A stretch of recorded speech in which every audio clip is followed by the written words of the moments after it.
Hey guys, welcome back to the underneath of a deuce and a half. Let's say, just for giggles and shits, just try not to shit, um, that you need to replace your parking brake shoes. Um, a lot of people are afraid to do that because it can be kind of hard to set up. It's really not that hard. It's just intimidating because it seems like everybody has a hard time with it, right? And that's understandable. But best way to tackle it, honestly, is just to watch this video, of course, and then jump head first into it. So what we've got here is our entire parking brake assembly, and as you can see, there's a cable that connects to the top of your actuation arm right there.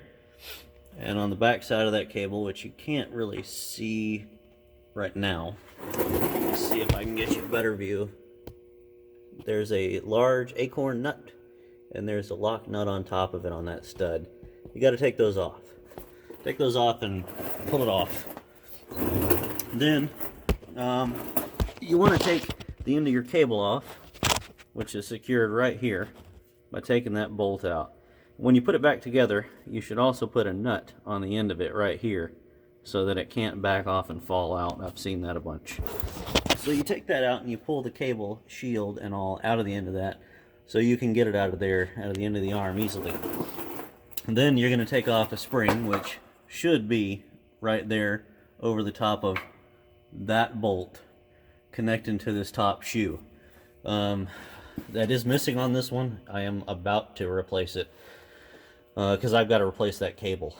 So then you're going to take off that top spring right there. Either end, doesn't matter. And after that, you're going to bypass all of this other stuff. You're not going to worry about that spring right there. That's the mustache spring. You're going to come down here to this big-ass pivot bolt. And you're going to take the nut off the back, and then you're going to pull the bolt all the way out. It is threaded into that cast iron ear right there, so it's long-winded. It's not just a pass-through. When you take it off, be sure not to lose the shim, which you can barely see in there. There's varying amounts of shims. In this one there's just one. Sometimes you'll have none. Sometimes you'll have two or three. Don't lose them. It is important that they stay in the configuration they came in because it makes sure that the mustache spring does not rub the brake drum. It spaces the whole thing out away from the drum, see? So don't lose that shim. Now once you take that off and you've got the rest of that stuff off, you can pull this whole assembly, both shoes and the arm, down and out. After that, it's really just taking the shoes. You want to take your mustache spring off of the shoes, save all your little spacers and retainers, and take good note of what order they're in on which pins. It is, once again, critical that that mustache spring does not rub the drum, and if you get those spacers in the wrong order, it will lay on the drum and the drum will wear through the mustache spring within the first couple of miles on the road. And then you'll have rattling shoes that'll wear themselves out in 100 miles or less. And these things aren't cheap. So once you take the whole assembly off, on the back side in there where you can't see, there is an E-clip or a C-clip or a C-clip. I've seen all three on the end of these things. And on the other side here, you can see there's one missing. So that groove right there, there's supposed to be a clip in there that keeps the lever into the shoe. Now these ones always fall off. I don't know why, but they work themselves around until they touch the drum, and then it ends up just knocking them off. I know some people have had them fall off before because of that, but if you get under your truck and check it every once in a while, you'll catch that. I think it's just it's either a 15/16 or a 1-inch clip that you need for that. So keep an eye on that. Once you take them off, it's just as simple as sliding the new lever onto both of your new shoes, putting the clips back on, replacing your mustache spring, and yes, it should be with the point facing up, not down. And then you can make your adjustments. Now I've done another video covering adjustments, so I'm not going to cover that here, but this pin right here, there's a nut on the back of it. Most of the time you'll have to transfer that pin to your new shoe, your new outer shoe. Now, that pin is an eccentric, so you can adjust the spacing of the shoes apart down here by turning this. That's why it's got a slot in it for a screwdriver. So once you get the rest of your settings, then you set that.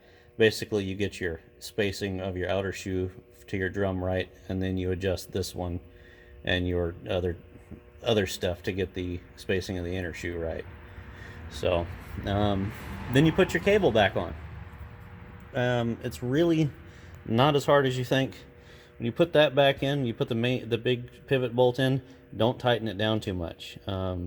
It needs to be secure, but it doesn't need to be that tight, because you want the shoe to be able to pivot easily.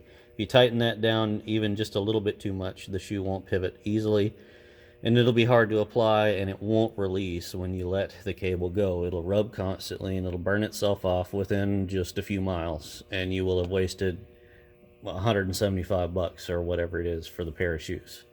I did that once, and that sucked because I didn't realize it was that stiff.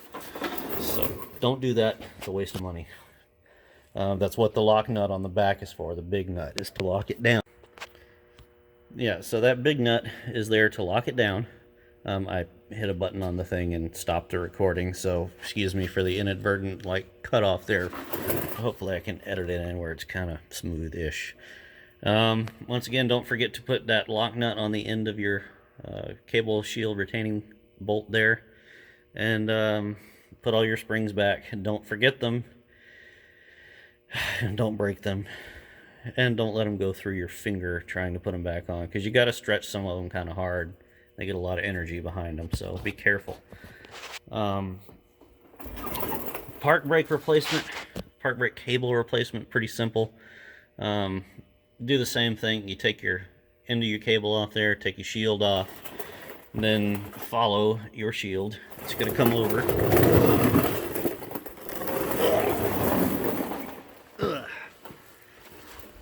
It comes through the frame rail right there.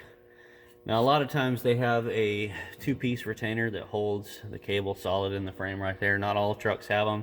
You really don't need it. But if it's there, put it back. It just keeps the shield and all from wearing. So another thing you've got right here is a cable protector. It keeps the shield from getting a hole rubbed in it on this sharp edge there. You don't want water intrusion in the shield. That's the thing. So that's what it stops. Then you've got, let's see if we can get you up in here. You've got this bracket thing. Now, on some trucks, that nut you see up in the corner, okay, there's four of them. There's two on this side and two on the front. Some of these brackets, those bolts are welded to them, and it makes it a whole lot easier. This one, it looks like they are. Then if you go inside of here, where your handle is, you've got 9/16 nuts, and there's four of them. Okay, there's actually one more on this side, right? That one right in the middle there, right at the tip of the flashlight here. You don't have to take that off unless you're taking the whole cable handle off. So then you're going to want to take that cotter pin there off and your washer off, and then slide that pin out right there, pull it out, and then that bracket and your cable should come out the bottom. Then installation is reverse of removal. Now here's your cable, and this end is what's going to come up to the top here with the clevis on it, and that's what that pin goes through, that goes through there. And you've got a lever that comes off the inside of here, fits down in that. Really hard to show you in here because there's not the best lighting, but you can kind of see it there. That's where the lever is in the middle of it, and you can see the clevis and the pin through it. This is a very nice quality cable, actually. It's got a boot that looks like it's going to stay good for a good long time. This, as well as all the other parts I'm going to be putting on, came from Big Mike's. I get, as you know, all of my parts from Big Mike's because I know he carries good quality stuff. So I've got new shoes and all that are going to go on my truck. I've still yet to put them on. But let me show you those springs and all I was talking about. I think they're in this box. Yeah. So These are the two springs I'll be replacing on the park brake drum assembly down there.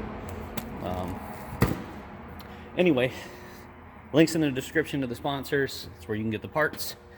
Also got a link to our Patreon. If you'd like to support the channel, we would certainly appreciate it. Got a lot more cool things going on, and the more support we get, the more cool and outlandish, idiotic things we can do here. So, appreciate you watching, guys. Like and subscribe if you haven't already. We'll catch you next time.